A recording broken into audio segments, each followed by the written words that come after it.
It's Mo Sheriff. This is Becoming. Today's episode is strictly Q&A again, and I realize that so many of the viewers really love it. It allows me go in depth into what part of the things I've talked about from like the previous episodes. See, that's what this is going to be about. Let's settle in, sit back, relax, and enjoy. So yeah, let's get right into the question. So the first question is from shout out to Isa. Shout out to Isa asks a very deep question. She said, "How was life before and after COVID-19 to you?" Right. She eventually like backs it up with like a lot of deeper things that I really don't want to talk about, but I just want to highlight like the big part. How was life before and after COVID-19 to you? And for me, it was amazing. And what COVID did to so many of us and like the lockdown is realize so many things that were not as important, and more importantly allowed us to realize that there are some things we could do without. Beautiful. Now I really think that anytime we as humans we have unlimited time at our disposal, like when there is a break in what we're doing, it allows us pay attention, right? It's more like we are always constantly in this bubble. Either you're always going to school every day, or you're always in your work every day, or you're always going after your hustle every day. So we do not necessarily understand whether we are growing or not. But when the world or nature or like forces force us to step away from our normal routine, it allows us to see. And I'm going to break it down with like three different aspects. So for me, the best times I've grown in my life are times when this force happened by itself. And as a result, even in my life right now, I am trying to make sure I create that break by myself. So there's this beautiful story. There are two lumberjacks, something like that. They're always cutting wood, and they cut wood for the same amount of hours. So let's say both of them, their house is by each other's side. They wake up in the morning by 8 a.m. They come to work. They cut, chop wood for the same amount of hours. Then by 12 o'clock they go and rest. Then by 1 o'clock they come back. They all chop. Then by 4 o'clock they rest again. And by night they just chop like 3 hours and they sleep. And they do it every single day, same thing every hour for the same amount of months, and they do it together. But something always happens. By the time it is time for harvest every month, the one of the guys is always having so much more wood being caught, so much more output, so much more success. And the other guy is like, how far waiting they do? Like, what are you actually doing? Me and you are working the same amount of hours. Me and you are taking the same amount of break. Me and you are using the same amount of resources. What are you doing that is different? What should you actually do? Then the other guy now said that every time they go on a break, that's by 12 and by 4 o'clock, every time they go on a break, when he goes home, what he does is he sharpens his saw. That's all he does. And as a result, his success would definitely be better. So for me, it's more like we are always doing things constantly and beautiful. We will see some level of success and result. But if you do not take the necessary break needed to like get that your breakthrough, if you not take the necessary break needed to like sharpen your soul, if you not take the necessary break to ask yourself, are you on the right path? Like, how do you get better? Like, nothing will really change unless you yourself change. Like, economy will always be bad. Normal. Like, negativity will always happen. Like, normal. Challenges will always stop.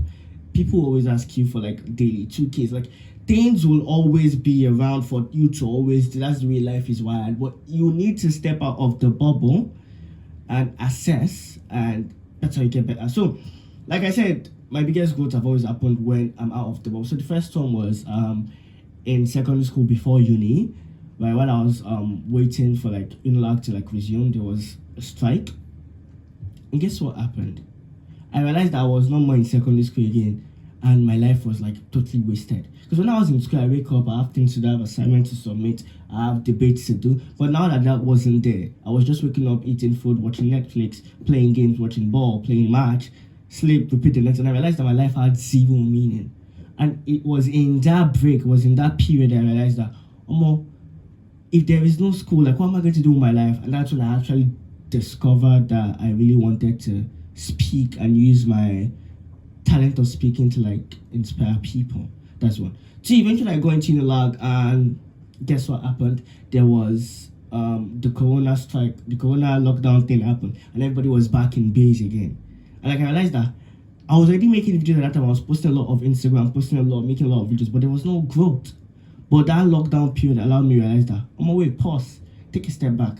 A lot of people are actually paying attention to TikTok. How are you going to pay attention to TikTok?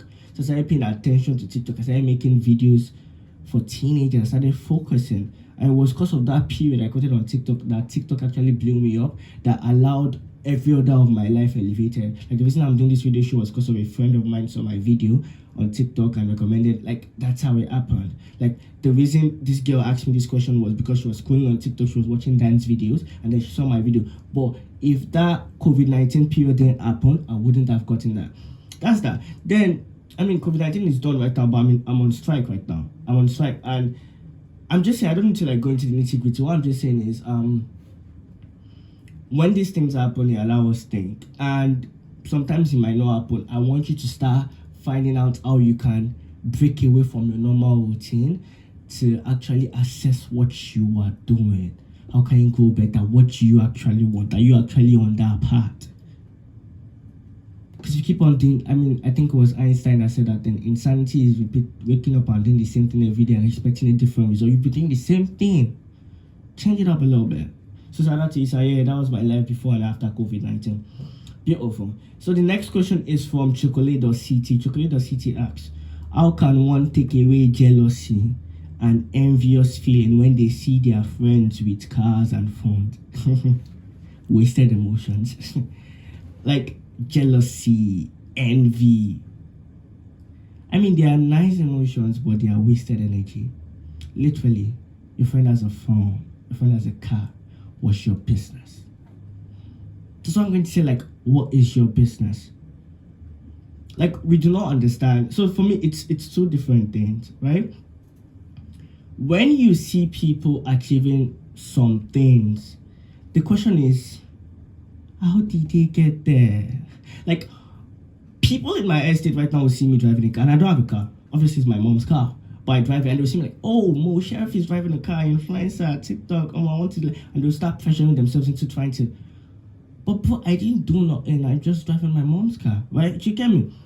What I'm saying is, when people are operating at a certain level, whether it's higher or lower, and that's a dynamic we must look into, because most people, they only compare themselves with people that are bigger than them. Like when I'm on TikTok right now, I'm only looking at people that have 1 million followers, 100k followers, people that are verified. The billions and bazillions amount of people that have 100 followers, 10k followers that are higher than them, I don't look at them. I don't compare myself with them. I only always compare myself with people that are higher than me. And that's what I'm telling you is wasted emotions. Now, what I'm saying is, if people have something that is desirable to you, makes sense. You being envious is just wasted energy. Because both envy and admiration, if you just flip it a little bit, if you just switch the flip a little bit, it could turn into admiration. And like right now in my mind, I don't want to mention it, but there are about 3 or 4 people in my mind. Right? I can remember this guy, that guy. These people, I knew when they started making videos. I was probably like 20 people. I saw when they started, and I saw them in my comment section. And right now, they have passed me. Do I feel? No, they're all my friends. And if you ask me what do I think about, I'm like, I'm happy for them. Full stop. But if I ask you what you think about your friend that has like an iPhone 13, you have an iPhone 7, what do you think? You'll be like, oh yeah, I'm happy for him, but what is the but doing there? But I want to get my own. But I wish it was me that you have. Like, what is the happy for them? That's it. Because for me, it's more like whatever they have, they did something to get it. And it's one of two things. Are you ready to do what they did to get it? Are you ready?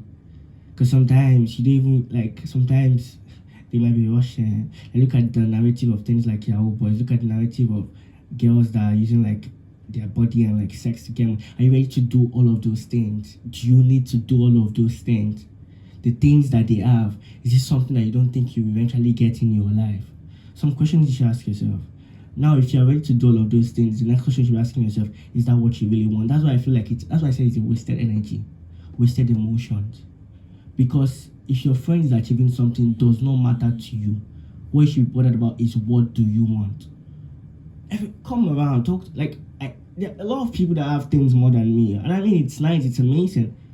If I see someone riding a Benz, it doesn't even bother me. Like the other day actually happened, one of my mates in secondary school, he pulled up around our estate, we were having like chit chat and fun, and he drove in a Benz. I am not bothered.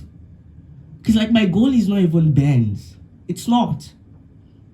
Do you get me? So what I'm saying is, imagine if I saw him riding a Benz, and Benz is very nice, a very nice, desirable thing. Imagine I saw him riding a Benz, I'm like, oh moment, I want to try. I start shifting. When from the onset, my goal is actually probably to own an airline. I'm thinking so much bigger. And as a result, the kind of things I need to do is so much different. But if I start switching my energy to try to get a Benz, I might even get it, but what happens? At the end, I get the Benz and I start feeling very bad for myself. Because it's more like I climbed the mountain, I went full of all the stress and the hardship to climb that mountain, and I realized at the end it was the wrong mountain I was climbing. So, Chocolate City, how can one take away jealousy and envious feelings when they see their friends with cars, phones, it's not your business. Be happy for them, that's it. Whatever they did to date, it doesn't matter. You be happy for them, that's it. Then the next question you ask yourself is, what do I want? And close your eyes, close your ears, put your head down, and slowly walk towards what you want. Every single second you spend looking at what somebody's have is a time wasted that you could have spent working towards your thing. That's what I'm going to say to you. Beautiful. The next question is from I Am Mary. She says, why is sex the only important thing in every relationship nowadays? Mommy, I don't know the relationship you are in. I mean, what you expect to be the expectation in an around relationship? What you expect? When the reason, the purpose for doing something is not known, anything come, anything goes. Like, let's be honest. The relationship you are in, why are you in the relationship? Like, answer that. You don't even have the answer to that question. I mean, that's it. You probably did it because you felt it was nice. It was fun to be dating. It's fun to do TikTok videos of you guys together. It's fun for you to have, and this is a girl, yeah? It's fun for you to have a boy that like spends money on you. That's nice. But like, obviously, I asked some of my community what they think about it, and someone said that it's expected to happen because the way relationships are designed right now, it's more about what does the person have to offer. So a boy is getting into a relationship with a babe to like, what does this babe have to offer? Is she fine? Is she a babe I can flex in front of my friends? Is she packaged? A girl is getting into a relationship because, does he have money? Is he balling? Like, can he buy me wigs? So what do you exactly expect, Mary? What? Truly, deeply, honestly, when he was entering into the relationship with you, he had some things, some expectations, and sex was one of the things. And for me, one thing we don't realize is that when we crave things like this, and I mean, I'm talking to the boys and everybody right now, when we crave things like this, it only ends up hurting us. Because first off, the craving was, we're in a relationship, let us post fine pictures to pepper people on TikTok, right? Beautiful. After that, the next thing was, we're in a relationship, let us send gifts to ourselves. Beautiful. After that, we're in a relationship, let us go out. Beautiful. After that, we're in a relationship, let us start making out. Beautiful. After that, we're in a, like, it keeps on. And after you do one thing, the next thing you start asking yourself is, what is the next thing, right? Okay, we're in a relationship, okay, let us get into a hotel and like do PDA. Beautiful. After that, the next thing is, let's have sex. I mean, when you do something, when you're done with that thing, the highness from that thing is gone. Then you're looking for the next eye. That's exactly why he wants to have sex with you, Mary. Literally. And the fun thing is, he will have it with you, and the next one will be like, what's next? That's and this post-nut clarity thing is even like the most nicest thing. Because the moment he has sex with you, two things happen. It's either he wants to spend the rest of his life with you, or he's looking at you and he's looking at you like how did I even end up with this girl? I don't know how it happens for girls, but I know that's how it happens for boys. Like, after they've gotten what they want, which from the onset was, I won't bang this babe. After they bang it, the next thing is, why was I even with this girl? And he leaves you and he goes on to the next girl. I mean, you knew it from the first place, but you're just ignoring the signs. Because if someone walks up to you and is not telling you he wants to marry you, someone walks up to you and is not telling you he wants to have kids with you, what then do you think he wants to have with you? Snap pictures? He wants to have sex with you. So, why is sex really important in every relationship without this? Because that's the priority right now. Like, that is what people consider the bad guy thing. The guy wants to go into his friend group like, I don't bang that babe. Like, that's what they're doing right now. So the next, what I'm going to say to anybody that is listening to this is, whatever thing you are getting, whether it's a relationship or like anything in life, naturally, just be intentional about what you do. That's it. So the next question is from. Oh, I love this question. The next question is from Jesu Tofumi. Jesu Tofumi says, Virgin boy. How are you, JT? It is my guy. Alright, thank you. So the next question is from like no, I won't take Jesu Tofumi's question first. Let me go to Bolu Atife. Bolu Atife says, I have a friend who has serious anxiety issues and stage fright. There's always this fear of messing up while everyone is looking for something bad. So I don't know if you know something that can help. So Bolu is saying that she has a friend, and I'm thinking this is Bolu herself, but no hala. Bolu is saying I have a friend who has serious anxiety issues and stage fright.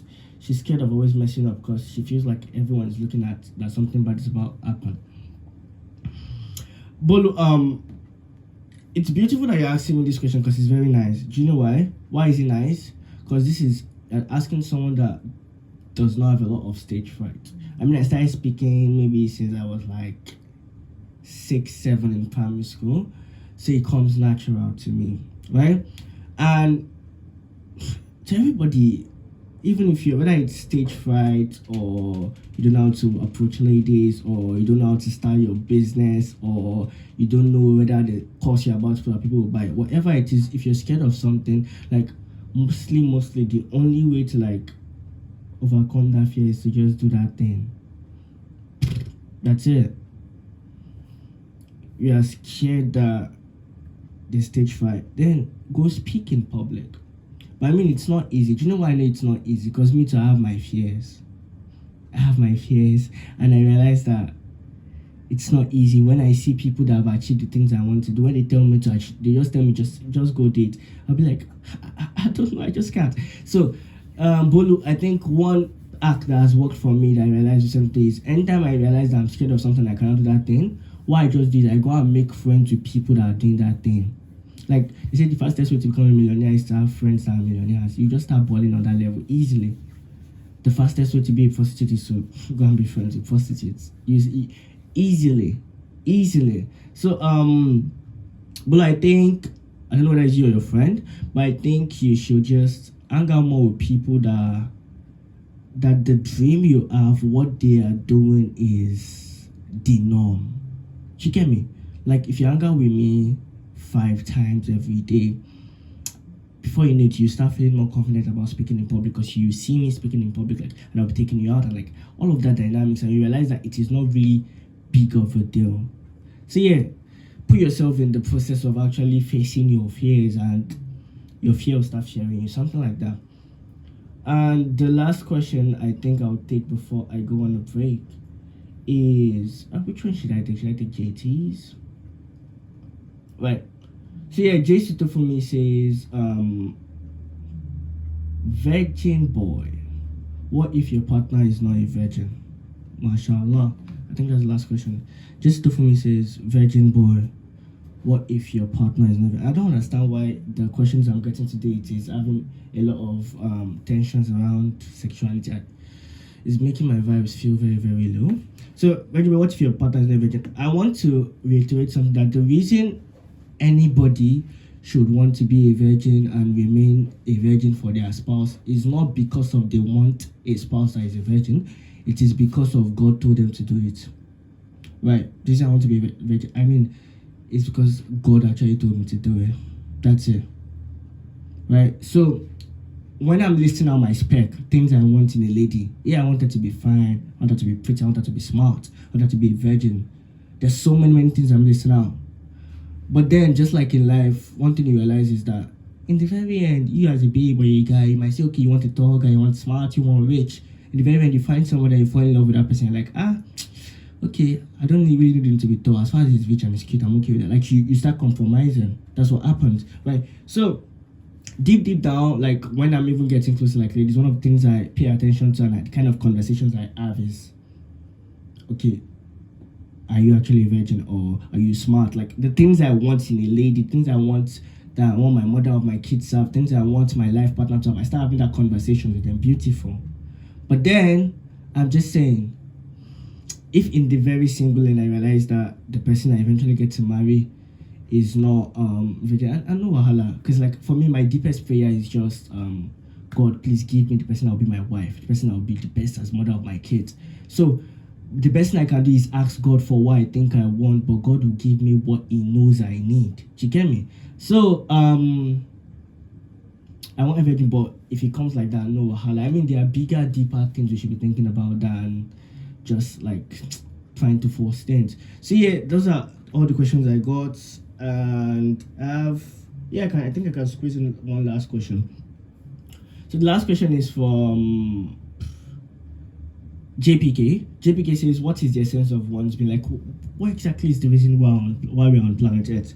So from a religious point of view, which I am very heavy on religion, is I really think God put us on planet Earth to serve Him, right? I don't know what the Bible says, but in Islam, I mean, yeah, that's what the Bible says. I think the first commandment is love God, and the only way to truly love God is to actually worship Him, right? Islam too, you are really created just to worship God.